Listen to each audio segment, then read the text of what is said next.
Hello friends, welcome to teachers empire. आज की इस वीडियो लेक्चर में हम डिस्कस करेंगे कुछ मोस्ट एक्सपेक्टेड एमसीक्यू को। जैसा कि आपको पता है, ये हमारा प्रैक्टिस सेट नंबर 12 होगा। इससे पहले हम लोग 11 कर चुके हैं। आप प्लेलिस्ट में जाके देख सकते हैं। सीरीज़ वाइज तो नहीं लगाए गए हैं, लेकिन जैसे क्योंकि इतना समय नहीं हो पाता और आप लोग का रिस्पॉन्स भी इतना अच्छा नहीं हो रहा है, अगर आपका रिस्पॉन्स यही रहा तो ये सीरीज़ बंद कर दी जाएगी और चैनल में कोई भी वीडियो अपलोड नहीं होगी। आपके रिस्पॉन्स का मतलब है कि आपके लाइक और शेयर इसमें बहुत कम हो रहे हैं। अगर आप एक बंदा भी अगर इसको शेयर करता है तो काफ़ी ग्रो हमारा चैनल करेगा। हर एक आदमी अपने स्वार्थ के लिए यहाँ पे लगा पड़ा है। आप भी इस चैनल को इसलिए देख रहे हैं, जितने भी लोग देख रहे हैं, कहीं ना कहीं उनको चीज़ें मिल रही है, एमसीक्यू मिल पा रहे हैं। और ध्यान दीजिएगा, उत्तराखंड एलटीओ लेक्चर को पास करने का केवल एक ही तरीका है, वो है एमसीक्यू अप्रोच। एमसीक्यू अप्रोच आप भले ही कहीं से भी आप थ्योरी पढ़ के आइए, जब तक आप एमसीक्यू सॉल्व नहीं कर रहे हैं तो आपके आते हुए क्वेश्चन भी गलत हो जाएंगे। बहुत सारे लोग इस बार भी इसी बात से धोखा खाए, उनको जो चीज़ें आती थी वही चीज़ें उनकी गलत हुई हैं। ठीक है, तो चलिए मैं शुरुआत करता हूँ, आपका टाइम वेस्ट नहीं करता हूँ। बट यार, कमेंट आप जरूर करें, कुछ ना कुछ आप जरूर करें, आंसर आप तब भी करें और शेयर आप कर सकते हैं तो करिए। देखिए, कोई देख तो नहीं रहा है आपके पास आके कि आप कर रहे हैं या नहीं कर रहे हैं, लेकिन पता जरूर चल जाता है यूट्यूब के डाटा से। इसलिए सपोर्ट करने की ज़रूरत है ताकि आप लोग का भी रिदम बना रहे, डेली आपको प्रैक्टिस सेट मिलते रहें। ठीक है, तो चलिए अब मैं बढ़ता हूँ पहले क्वेश्चन की ओर। फर्स्ट क्वेश्चन आपके सामने है, which of the following is not a major characteristic of ballet. इसका आपने आंसर मुझे बताना है। आप देख सकते हैं कुछ सेकंड तक।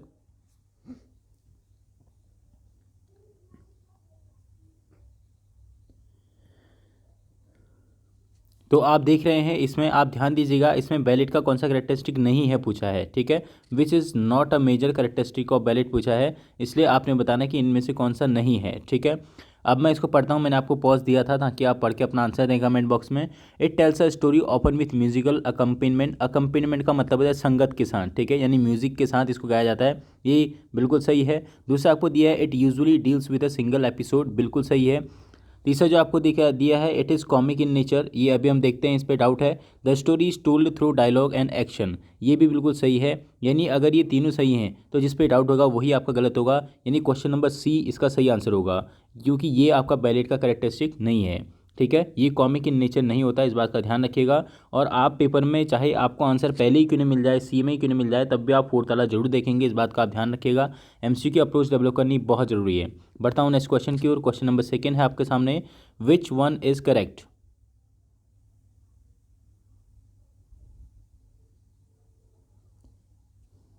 स्पेलिंग आपने पढ़ ली होगी, आपने आंसर बताना है कि कौन सा करेक्ट है। इसमें जो ऑमलेट की स्पेलिंग है वो आपकी ऑप्शन नंबर बी वाली सही है, OMELETTE। ध्यान दीजिएगा, यहाँ पे आपका TTE तो डबल होता है, लेकिन आपका M डबल नहीं होता है, जो कि यहाँ पे है। ऐसे यहाँ पे LB डबल नहीं होता, केवल TTE होता है, यानी ओमेलेटी करके आप इसको याद रखेंगे। ओमेलेटी करके आपने इसको याद रखना है, बहुत बार पूछी गई है एग्जाम में। बढ़ता हूँ मैं क्वेश्चन नंबर थर्ड की ओर। क्वेश्चन नंबर थर्ड आपके सामने है, we did not get home dash 2 AM। ठीक है, तो यहाँ पे आपने फिल इन द ब्लैंक्स बताना है।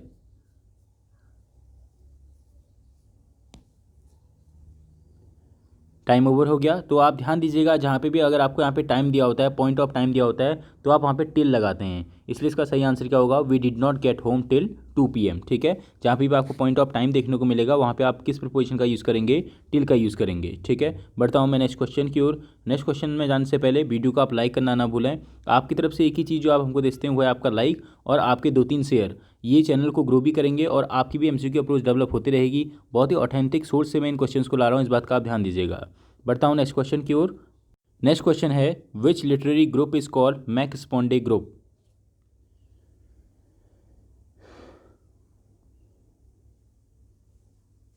उम्मीद है आपने ऑप्शन पढ़ लिए होंगे। इसका जो सही आंसर है option number C, Auden group को ही हम लोग मैक्स पॉन्डे ग्रुप कहते हैं। ऑर्डन ग्रुप 1930s का जो ग्रुप है उसको हम लोग ऑर्डन ग्रुप कहते हैं। ठीक है, 1930s का मतलब मॉडर्निस्ट जो ग्रुप था, ये एक मॉडर्निस्ट का ग्रुप था, यानी मॉडर्निस्ट से भी जो आपका पोस्ट मॉडर्निज्म आता है उसमें ही आपका ग्रुप देखने को मिलेगा। ये चीज़ें आपको सुनने में समझ नहीं आ रही होंगी अगर आप पहली बार वीडियो को देख रहे हैं तो, इसलिए आपका ये ज़रूरी है कि आप रेगुलर बेसिस पे टीचर्स एम्पायर के साथ बने रहें। अभी तक आप तक ये चैनल जैसे भी पहुंचा है, सब्सक्राइब आप जरूर कर दें चैनल को, ये आपकी पहली जिम्मेदारी है, ताकि ऐसे ही क्वेश्चंस आप तक पहुंचते रहें।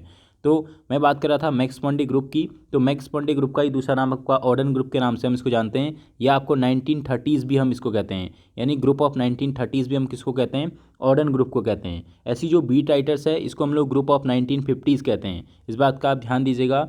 ये सभी राइटर्स के ग्रुप हैं जो कि अलग अलग हैं। इसमें ऑर्डन ग्रुप में आपने एक बहुत ही फेमस राइटर का नाम सुना होगा जिनका नाम है W.H. ऑर्डन। ठीक है, W.H. ऑर्डन का आपने नाम सुना होगा, जिन्होंने क्या लिखी थी, in memory of W.B. Yeats लिखी थी, वो इस ग्रुप से जुड़े हुए हैं, W.H. ऑर्डन। ठीक है, ये बहुत ज़रूरी है, इतना जानना इनफ है अगर आप लेक्चरर और LT की तैयारी कर रहे हैं तो। ठीक है, इसके साथ साथ इसमें और भी राइटर हैं जैसे क्रिस्टोफर ईसरवुड भी इसमें जुड़े थे और स्टीफन स्पेंडर भी इसमें जुड़े थे।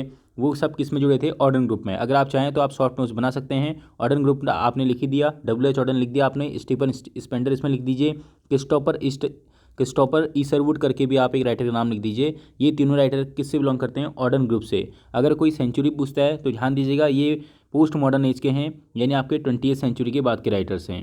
ठीक है, अब मैं बढ़ता हूँ आपके नेक्स्ट क्वेश्चन की ओर। और मेटाफिजिकल ग्रुप आप जानते ही हैं जो कि जैकोबियन एरा से बिलोंग करता है।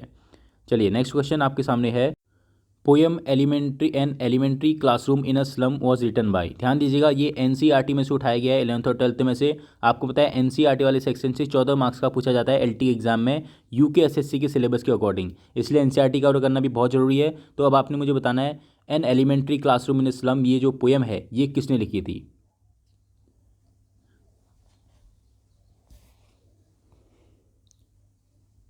उम्मीद है आपने ऑप्शन पढ़ लिए होंगे। इसका जो सही आंसर है, स्टीफन स्पेंडर ने लिखी थी। स्टीफन स्पेंडर कौन, ऑर्डन ग्रुप वाले ही थे। ठीक है, ऑर्डन ग्रुप वाले ही थे।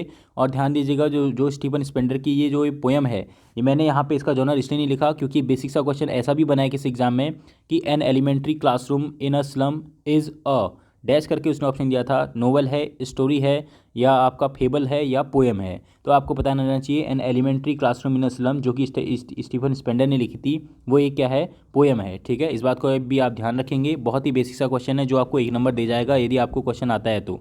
ठीक है, स्टीफन स्पेंडर ने लिखी थी। बाकी अगर मैं बात करूं अदर ऑप्शंस की तो W.H. ऑर्डन के बारे में मैंने आपको बता ही दिया। इन्होंने कौन सा फेमस वर्क लिखा, in memory of W.B. Yeats, किसने लिखा था, W.H. ऑर्डन ने। ऐसे ही जो आपके स्टीफन स्पेंडर हैं, और ये दोनों ही एक ही एज से बिलोंग करते हैं, पोस्ट मॉडर्निज्म से। ठीक है, और जो आपका जॉन मिल्टन है ये आपका 17वीं सेंचुरी से बिलोंग करते हैं। कौन सी सेंचुरी से, 17वीं सेंचुरी से। किसकी बात हो रही है, जॉन मिल्टन की बात हो रही है, जिन्होंने एरियोपेजिटिका लिखा था जो कि बहुत ही फेमस वर्क है। इसके साथ साथ जो W.B. ईट्स हैं, इनका पूरा नाम अक्सर पूछा जाता है विलियम बटलर ईट्स। ठीक है, अगर मैं बात करूँ आपके जॉन मिल्टन साहब की तो ये 17वीं सेंचुरी से हैं, पहला पॉइंट तो ये हो गया। दूसरा, इनके जो कंटेम्प्रेरी हैं उनमें कौन कौन आते हैं, आपके जॉन बनियन आ जाएंगे, और जिन्होंने पिलग्रिम्स प्रोग्रेस लिखी थी। और जॉन मिल्टन ने एक बहुत ही फेमस एपिक भी लिखा था, क्या नाम है उसका, पैराडाइज लॉस्ट। अब आप मुझे बताएंगे पैराडाइज लॉस्ट कौन से वर्ड्स में लिखा गया है, फ्री वर्ड्स में या ब्लैंक वर्ड्स में। W.B. Yeats, William Butler Yeats, मैंने आपको बता दिया। W.B. ईट्स के बारे में जो सबसे बड़ी और सबसे छोटी भी आप कह सकते हैं लेकिन इंपॉर्टेंट बात है वो ये है कि W.B. ईट्स इंग्लिश राइटर थे या आयरिश राइटर, ये आपको पता होना चाहिए क्लियरली। बेसिक सा क्वेश्चन बन जाता है, which one is not a English writer, तो उसमें अगर आपको W.B. ईट्स दिया होगा तो वो सही आंसर होगा, क्योंकि W.B. ईट्स एक आयरिश राइटर है। इस बात को आप ध्यान दीजिएगा, 1 नंबर आपको दिला देगा ये पॉइंट अगर आपको पता है तो। और W.B. ईट्स जो कि किस किस के लिए जाने जाते हैं, एक तो द सेकंड कमिंग के लिए जाने जाते हैं, बहुत ही फेमस पोएम है। और a prayer to my daughter भी इनकी एक बहुत फेमस पोएम है। किसकी बात हो रही है, W.B. ईट्स। और सेलिंग टू बाइजेंटियम इनकी एक ऐसी पोएम है जो लगभग हर एग्जाम में पूछी जाती है। कौन सी, सेलिंग टू बाइजेंटियम, किसने लिखी, W.B. ईट्स ने लिखी। तो ये थे कुछ पॉइंट्स। और ध्यान दीजिएगा, W.B. ईट्स एक कैसे राइटर हैं, आयरिश राइटर हैं, और जॉन मिल्टन एक इंग्लिश राइटर हैं। बढ़ता हूँ मैं नेक्स्ट क्वेश्चन की ओर। ये बेसिक बातें हैं जो कि आपको 1 नंबर दिला देती है, मैं फिर से कह रहा हूँ। इसलिए वीडियो को आप लाइक करें, कमेंट करें, शेयर करें, जितना हो सकता है यार गाइस सपोर्ट करें, ताकि आपका भी एक रेगुलर टच बना रहे लिटरेचर और ग्रामर के साथ। चलिए बढ़ता हूँ नेक्स्ट क्वेश्चन नंबर 6। तो जो इसका सही आंसर है, टू द स्काईलार्क पोएम किसने लिखी थी, विलियम वर्ड्सवर्थ ने लिखी थी। ध्यान दीजिएगा, आपको कंफ्यूज नहीं होना है, P.B. शेली से। उन्होंने टू अ स्काईलार्क लिखी थी, यहाँ पे क्या था, अ स्काईलार्क। तो टू अ स्काईलार्क किसने लिखी थी, P.B. शेली ने। और टू द स्काईलार्क किसने लिखी थी, विलियम वर्ड्सवर्थ ने। ये एक नंबर आपका ऐसे ही मिस हो जाता है, और यही 1 नंबर आपको सिलेक्शन या सिलेक्शन से आउट भी करता है। इसलिए इन बेसिक क्वेश्चन को आप ध्यान दीजिएगा। छोटे क्वेश्चन है मगर बहुत ही इंपॉर्टेंट क्वेश्चन है। अगर आपके गलत हो रहे हैं तो ये एक बहुत ही ब्लंडर मिस्टेक होगी, और ऐसी मिस्टेक्स होती रहती है अगर आपकी MCQ अप्रोच नहीं है तो। इसलिए ध्यान दीजिएगा, टू द स्काईलार्क किसने लिखी थी, विलियम वर्ड्सवर्थ ने। और टू अ स्काईलार्क पोएम किसने लिखी थी, P.B. शेली ने लिखी थी। ठीक है, और बाकी के बारे में आप जानते ही हैं। जॉन कीट्स जो कि रोमांटिक एज से बिलोंग करते हैं, विलियम वर्ड्सवर्थ भी, P.B. शेली भी, और जॉन बनियन भी। ठीक है, इन सब के एक फेमस वर्क अगर आप मुझे कमेंट बॉक्स में बताएंगे तो बहुत अच्छा लगेगा। जैसे अगर मैं बात करूँ आपसे पीबी शैली की, तो पीबी शैली ने एक बहुत ही फेमस वर्क लिखा था जिसका नाम क्या था, अ डिफेंस ऑफ पोइट्री। ठीक है, क्या नाम था, अ डिफेंस ऑफ पोइट्री। इसको आप ध्यान देंगे, अ डिफेंस ऑफ पोइट्री किसका था, पीबी शैली का था। और कब लिखा था ये भी पूछा जाता है, तो 1821 में लिखा था पीबी शैली ने अ डिफेंस ऑफ पोइट्री। ऐसी जो आपके जॉन कीट्स साहब हैं, तो जॉन कीट्स का भी एक बहुत ही फेमस वर्क है जो कि अक्सर पूछा जाता है, जिसका नाम क्या है आपका, टू नाइट, या आप कहते हैं the pot of basils. The pot of basils John Keats का वर्क है, वो टू नाइट शायद किसी और का है, मुझे ध्यान नहीं आ रहा है। तो जो आपके जॉन कीट्स का जो फेमस वर्क है, the pot of basils, the pot of basil, ठीक है, ये इनकी बहुत ही फेमस पोएम है, द पॉट ऑफ बासिल। अगर बात करूँ किसकी, जॉन बनियन की, तो जॉन बनियन जाने जाते हैं पिलग्रिम्स प्रोग्रेस के लिए। ठीक है, ये वो फेमस वर्क हैं जो अक्सर एग्जाम में पूछे गए हैं, वो याद भी रहते हैं, इसलिए मैं आपको वही बताता हूँ। तो पिलग्रिम्स प्रोग्रेस के लिए जाने जाते हैं कौन, जॉन बनियन साहब। ठीक है, ये आपको पता होना चाहिए। और कीट्स को हम लोग पोएट भी कहते हैं, क्या कहते हैं, पोएट भी कहते हैं। ये छोटे छोटे पॉइंट आप ध्यान रखेंगे, पोएट। बढ़ता हूँ अब मैं नेक्स्ट क्वेश्चन की ओर। नेक्स्ट क्वेश्चन आपके सामने है, ये ग्रामर का क्वेश्चन है, छोटा सा कॉन्सेप्ट इसमें है, बस आपने इज और आर बताना है और आपने एक नंबर अपना गेन कर लेना है। मैंने आपसे फिर से कहा था आप एक कॉपी लेके यहाँ पे बैठे हैं और पहले का ए, दूसरे का बी, तीसरे का सी, ऐसे करके आप आंसर बनाएं इन 10 क्वेश्चन के। उसके बाद जितने सही होते हैं आप मुझे कमेंट बॉक्स में बताएं कि मेरे 7 आउट ऑफ 10 है या मेरे 5 आउट ऑफ 10 है, आपको अपना इंप्रूवमेंट लेवल पता चल जाएगा। तो इसका आपने आंसर बताना है मुझे। इसका जो सही आंसर होगा, जब भी हमको ऐसे नंबर देखने को मिलते हैं 15 माइल्स, तो इज होगा 15 miles is long way to walk, इसका सही आंसर होगा। बाकी सारे क्या होंगे, गलत होंगे। ग्रामर का छोटा सा कॉन्सेप्ट है, आप इसको याद रखिएगा। बढ़ता हूँ नेक्स्ट क्वेश्चन की ओर। बेसिक प्रीपोजिशन पे बेस्ड एक क्वेश्चन है, we divided the property dash several parts. Options आपने देख लिए होंगे, अपना आंसर लगा दिया होगा। इसका सही आंसर है into, we divided the property into several part, इसका सही आंसर क्या होगा, इनटू सेवरल पार्ट। बढ़ता हूँ मैं नेक्स्ट क्वेश्चन की ओर। वीडियो को आप लाइक जरूर करें अगर आपको क्वेश्चंस का लेवल सही लग रहा है आपको कि नहीं, जो दूसरा बंदा है वो बिल्कुल मेहनत करके इन क्वेश्चंस को लाया है, तो आप वीडियो को लाइक करें। कमेंट में आप जरूर बताएं कि आपको क्वेश्चंस का लेवल कैसा लगा। बढ़ता हूँ नेक्स्ट क्वेश्चन की ओर। I have not seen him dash last month, आपने इसका मुझे सही आंसर बताना है।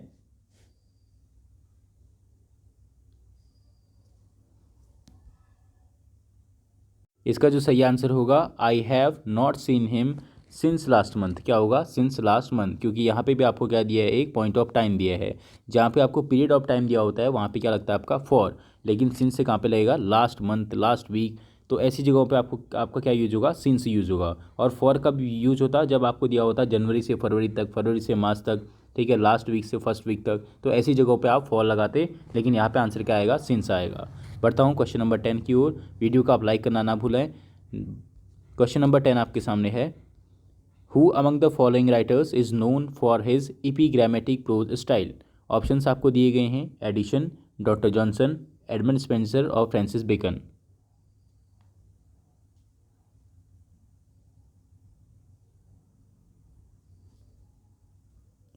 चलिए, आपने ऑप्शंस पढ़ लिए होंगे। तो एपिग्रामेटिक प्रोज स्टाइल के लिए कौन जाने जाते थे, फ्रांसिस बेकन जाने जाते थे। उम्मीद है आपके लिए नया क्वेश्चन होगा, इसलिए आप ध्यान दीजिएगा। और क्योंकि मुझे पता है आपने आंसर इसका एडिशन लगाया होगा, लेकिन इसका सही आंसर क्या है, फ्रांसिस बेकन। एपिग्रामेटिक प्रोज स्टाइल के लिए कौन जाने जाते थे, फ्रांसिस बेकन। तो लर्नर्स, आज के लिए इतना ही। उम्मीद है आपने पूरी वीडियो देख ली है, पूरा आपने नोट्स भी बना लिए, लेकिन आपने वीडियो को लाइक कर दिया होगा। कमेंट आप जरूर करें, शेयर अगर आप करते हैं तो आपके लिए ये चीज़ें बहुत ही पॉसिबल वे में और डेली के डेली आएंगे, इस बात का ध्यान रखिएगा। सब्सक्राइब आप जरूर करें चैनल को, शेयर करें, सपोर्ट करें, मेरे ही नहीं हर किसी के चैनल को जहाँ से भी आपको कुछ नॉलेज गेन होती है। Thanks for watching us, thank you.